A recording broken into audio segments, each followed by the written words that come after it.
Gimana untuk pemadaman hari ini? Di mana ini dan berapa luas? Kejadian kebakaran di Ulak Petangisan jam 12 kami dapat kabar.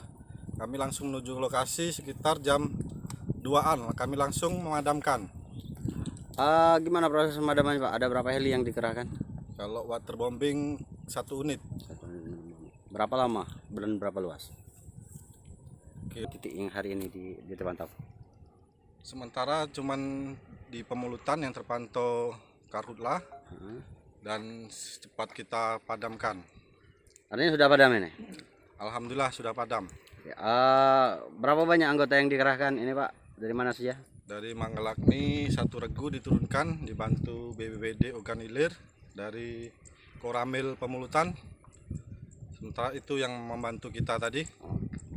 Oke, ini sekarang sudah padam. Alhamdulillah sudah padam total.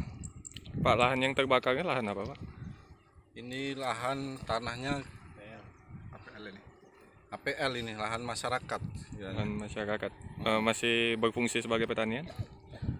Sawah? Sepertinya kosong, belum digunakan lahannya. Berapa luasannya, Pak, yang terbakar? Luas terbakar 3 hektar kurang lebih. Sudah tahu, Pak, penyebabnya, dugaan penyebabnya? Itu nanti pihak kepolisian yang akan menyelidiki sebab akibat kebakaran ini.